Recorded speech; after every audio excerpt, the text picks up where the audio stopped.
Assalamualaikum and welcome back to school. Hope you guys had a wonderful Raya break. Do tell me what is happening during your break. I would love to know about the things that happen. Hope you guys have fun, manage to meet families with the new norms, meaning having video calls and stuff. And hope everybody is safe and still remember try to take care of yourself. So today we are in week 24. Let's discuss the answer on the things that you have done. Talking about who, whose, which, that, where, and when. A bit of defining and non-defining clauses, but we won't go much into that. We just want to look at the who, whose, which, that, where, and when. Alright, so let's look at B. When it refers to people, usually we will use who or that. When it refers to things, we use which or that. When it shows position, kepunyaan, we use whose. When it refers to a period of time, we use when. And refers to a place is where. And moving on, read the sentences below. How is the meaning different? The ball which is over there is mine. The ball which is over there is mine. So with commas there. So when we look at number one, it is a defining relative clauses give essential meaning about who or what we are talking about. So number one is A. This is the meaning, the rules. Non-defining clauses give extra information about who or what we are talking about. This information isn't necessary for the sentence to make sense. It is separated from the rest of the sentence by comma. So it's just want to show something so that people can see about it, something like that. Okay, so let's look at the next one. E. Okay, so for E, that's the woman whose son. So kepunyaan, possession. That's why we use whose. Number two, have you seen that ski? Which?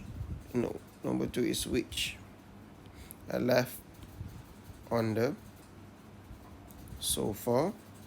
Number three, can you remember the name of the hotel where we stayed last year? Summer is the time when, because talking about time when everybody likes to relax by the sea. The teachers is talking to the boys.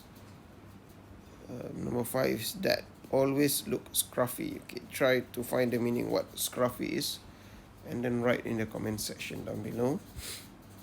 Okay, and then the last one, number six, where is the girl whose computer? We're talking about the kepunyaan computer. Okay, and then moving on, use the prompt to write sentences in your notebook. Use who, which, or where. So I'm not going to write the answer. I'm going to tell you the answer. Number one, a mobile phone is something which we use to call friends. Number two, a cinema or the cinema is a place where we watch films. Number three, a zoo is a place where we see animals. Number four, a teacher is a person who teaches young people. Number five, a gorilla is an animal which lives in Africa.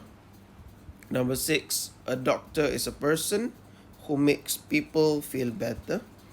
Number seven, a pool is a place where we go swimming. Number eight, a camera is something which we use to take photos. Okay, so that's suggestion of answers that you can use to write these 8 sentences. Okay, moving on to G. G, the first one, are two animals whose, number one is whose, Surya and Roscoe live at the Myrtle Beach Safari, which is a 50-acre nature park in South Carolina, USA, in 2008. Number 3, when Surya was riding an elephant, blah blah blah. Now they go to the pool in the park. Number 4, the answer is where. And then in number 5, the answer is which. Alright, now let's look at the listening. Okay, do this word express positive or negative emotions? So respect someone is positive, feel ashamed is negative, trust someone is positive, be angry is negative, be proud is positive, be jealous negative, argue with negative, feel let down negative, be impressed is positive, and be disappointed is negative. Okay, if you have listened carefully, for number 1, speaker 1 feels let down. So number 1 is B. Number 2, speaker 2 has argued with someone, B as well. Number 3, speakers 3 respect someone, A. And number 4, speaker 4 feels ashamed, A as well. Okay, and then if you listen carefully to the recording in D, you will get the answer where Danny has a good relationship with his younger brother. It is false. Kathy identifies with Danny's problem. That one is true.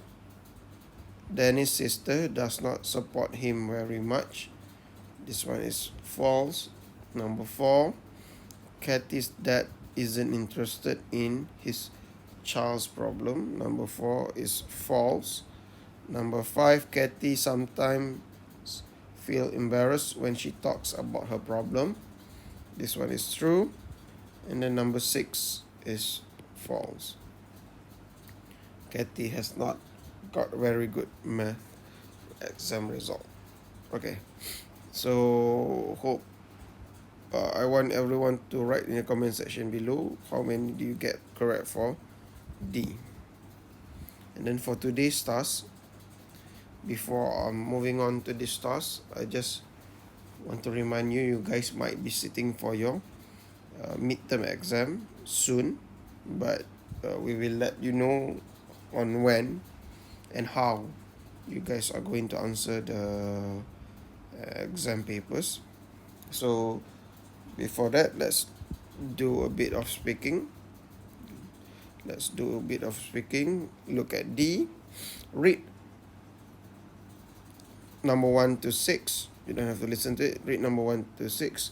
Okay. Now you need to identify which one is giving advice, which one is an order, and which one is a suggestion out of 1 to 6. And then if you have done looking at that, this is some useful expression that you can use when you're giving advice. If I were you, I think it would be better to blah blah. Okay, so you can read this up. Now read exam close up. Look at the pictures to find out as much as information as you can get from the situation. Think about advantages and disadvantages about each of the options before deciding on the best one. Remember, there is no right or wrong answers, so you can say anything that you want. Alright, so you guys are going to do C. So your friend Mark has been invited to a party the night before an exam. What is the problem? So what is the problem? what are the options, and what are the advantages and disadvantages. So you need to answer these all three questions verbally, and then you need to speak for at least 2 minutes. So that's all for today. You just need to do this part. If you have any questions, please let me know. All right. Thank you very much, everyone.